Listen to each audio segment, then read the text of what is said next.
Shalom, and welcome to a message for the Parsha for Parshat Ki-Tavo.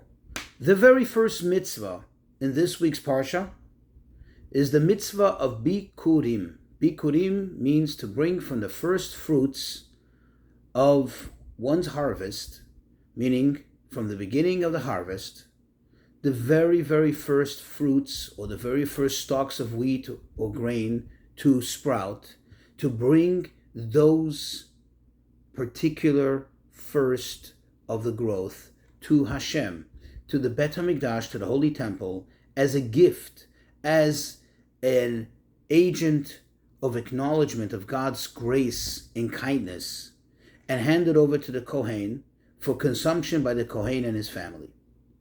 Now, this mitzvah, although perhaps today we cannot perform it in real time, meaning we cannot actually perform this mitzvah, as first of all, we're not all living in Israel. Second of all, there's no Bet HaMikdash. Third of all, most of us are not engaged in agriculture.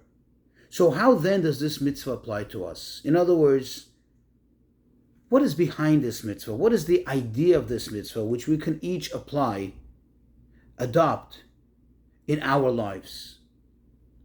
So let me tell you, in fact, this mitzvah is one of the most fundamental mitzvot of the entire Torah. This mitzvah is one of the most fundamental cornerstones of Jewish life. In fact, we find this mitzvah observed in so many different ways, some of which I will spell out soon. You see, the question really could be asked, what is going on here? It's understandable that the farmer he needs to come and say thank you. He needs to come to Hashem and say thank you. And if God chose it to be by means of bringing some fruit, a basket of fruit, so be it. That's fine. That makes sense. That the mind can accept. We can wrap our heads around that. But here is the question. Why is it that he has to bring the very, very first, specifically the very first? In fact, the sages tell us that how did the farmer know which is the very first? The farmer would have to actually look out. And as soon as he identified the very, very first buddlings, the very first growth, the very first sign of success, immediately he would take a ribbons and tie it around those few stalks of wheat, or that bunch of grapes, or the pomegranate, or the date, whatever fruit it was, those specific fruits from which we bring bikurim. And later, when it grew to full ripeness, he would remove those, isolate them, and those were the fruits, those were the produce that he brought to the Bet HaMikdash. One may ask, this doesn't seem fair, this doesn't seem right. Think about it. To be a farmer, agriculture is not easy. In fact, it takes a lot of sweat and toil, a lot of sweat and tears over months of hard labor, of facing the unknown. You don't know if it's going to be a good harvest. You don't know if it's going to be a good season. You don't know how much it's going to rain. You don't know if you're going to have enough water supply to make sure that your hard work pays off. So you're constantly working and worrying. And in other words, you're working physically, you're working with your mind, with your heart. Finally, you get to see a result. Finally, you get to see a sampling, a fruit, the fruit of your labor. Literally. And Hashem tells you, no, you cannot take it. Why not? That's so symbolic of my hard work. Let me have the first. I'll bring God a whole case of fruit. I'll bring you a whole truckload of fruit as a gift. But this is the first symbol of results of my sweat and tears. Why do I have to bring it to Hashem?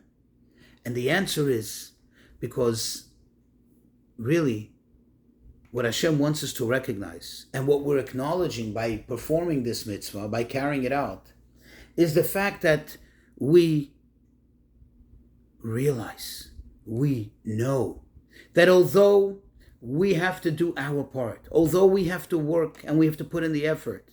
But ultimately, why is it that I now have these fruits? Why is it that it's beginning to grow?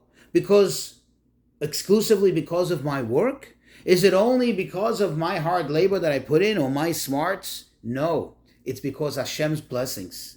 And by us bringing the very first, we are acknowledging, we are screaming out loud, Hashem, I know it all comes from you. It's all you. It's all about you. We need to do it in our lives. Of course, we need to enjoy what we have. Whatever it is that we engage with to earn a living. But we have to always remember, the very first is for Hashem. Not because Hashem needs it because he's hungry for some grapes, but because we need it. We need to do something to remind ourselves, to make that statement, to acknowledge, hey, the blessing's coming from Hashem.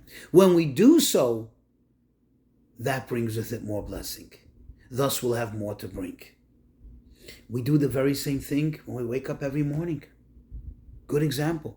The very first thing we do is we say the Modeh Ani. We thank God for being alive. Before we do anything to enjoy the fact that we're alive, we first make a statement of acknowledgement and thanks, the gratitude for Hashem for having returned our souls. And the same is when we're about to sit down to eat. You prepare a whole meal. You want to just taste that first bit of food. First you make a blessing. And so on and so forth. May Hashem give us much, very much, an abundance to always be thankful for and to always give back to Hashem, to acknowledge our deep and sincere thanks and gratitude and appreciation for the fact that Hashem is the one who makes it all happen for us. Shabbat Shalom.